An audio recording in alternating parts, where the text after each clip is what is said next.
रहीमन धंधा धर्म का कभी न मंदा होए, ये धंधा फूले फले जब बाकी धंधे रोए। ये पंक्तियां आज देश में सटीक साबित हो रही हैं, जहां एक तरफ कोरोना वायरस के कारण भारत सहित पूरा विश्व त्राही त्राही कर रहा है, वहीं दूसरी तरफ लॉकडाउन के चलते देश में रेल, जहाज, बस, कारोबार, व्यापार, दुकानें, आवागमन ठप है। मंदिर देवालयों के दरवाजे बंद हैं। भक्तों के बिना मंदिर सूने सूने नजर आ रहे हैं। सड़कों पर सन्नाटा पसरा हुआ है। लेकिन ब्रज नगरी मथुरा वृंदावन में लॉकडाउन के बीच फूल फुहारों की नहीं, अब नोटों की बारिश भी जमकर हो रही है। हम आपको विश्व प्रसिद्ध श्री बांके बिहारी जी वृंदावन मंदिर की तस्वीरें दिखा रहे हैं, जहां वैसे तो हरियाली तीज से लेकर हर त्योहार पर्व पर फूलों के बंगले सजने की परंपरा रही है। लेकिन कोरोना संकट के चलते जब पूरा देश आर्थिक संकट से जूझ रहा है, तब मंदिर के सेवायतों ने लाखों के नोट की लागत से भव्य फूल बंगला का प्रदर्शन कर सबको हैरत में डाल दिया है।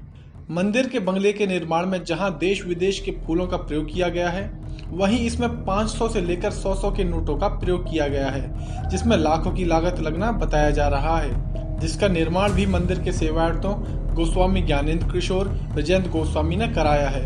श्री बिहारी जी मंदिर में नोटों का बंगला बनाने को लेकर कई सेवायतों ने विरोध जताना शुरू कर दिया है, जिसमें मंदिर के शयन भोग सेवा एवं सदस्य मेला प्रबंध सहित दिनेश गोस्वामी जी नोट बंगला पर नाराजगी व्यक्त करते हुए कहते हैं, नोटों का किसी भी तरह से अनुचित प्रयोग करना या किसी भी अन्य तरह से प्रयोग करना कानूनन अपराध है।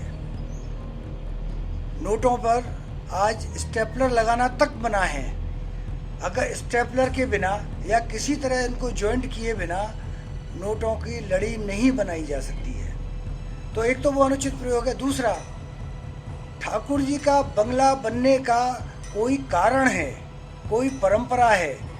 आजकल गर्मी पड़ती थी तो हमारे पूर्वज उनकी सेवा में उनको फूलों के बंगले में बैठाते थे, सजाते थे और लाड़ लड़ाते थे। तो फूलों का बंगला मतलब फूलों का बंगला होना चाहिए, इसमें कोई विवाद ही नहीं है। कहते हैं कि साहब चांदी का बंगला बना, सिक्कों का बंगला बना, मिठाइयों का बंगला बना, अगर पूर्व में जो भी बना है वो बिल्कुल ही अमर्यादित है। तो मेरे हिसाब से नोटों का बंगला सर्वदा अनुचित है, मिठाई का बंगला सर्वदा अनुचित है, चांदी का बंगला सर्वदा अनुचित है, सोने का बंगला इस समय, क्योंकि इस समय का जो भाव है, फूल बंगलों का जो भाव है, वो सिर्फ फूल बंगला मतलब फूल बंगला। मैं तो भक्तों से भी ये कहूँगा, जो बनवाते हैं वो अपने सेवायत से जिससे भी बनवा रहे हैं उसको कहें कि फूल बंगला मतलब फूल बंगला। ठाकुर जी को फूलों के बंगले में बैठाएं, सिर्फ फूलों के बंगले में। वो अमर्यादित है, परंपरा के विरुद्ध है और आरबीआई की गाइडलाइनों के एकदम ही प्रतिकूल है। इस मामले में नोट बंगला बनाने वाले सेवायत गोस्वामी ब्रजेंद्र का कहना है कि नोट बंगला भक्तों द्वारा बनवाया गया था। मंदिर के प्रबंधक मुनीश शर्मा से नोट बंगला बनाने के बारे में जानकारी की गई तो इससे वह बचते हुए नजर आए। यहाँ आपको बताते चलें कि मंदिर सेवायतों ने पूर्व में भी बिहारी जी को जीन्स पैंट के साथ चश्मा पहनाकर हाथ में मोबाइल थमा दिया था, जिस पर जमकर हंगामा होने के बाद सेवायतों को अपने कदम पीछे खींचने पड़े थे। लेकिन एक बार फिर सेवायतों ने लॉकडाउन के मध्य साबित कर दिया है कि उनके लिए कानून, धर्म, परंपराओं का कोई महत्व नहीं है और ना ही देश में कोरोना के साथ आर्थिक संकट भी कोई मायने रखता है।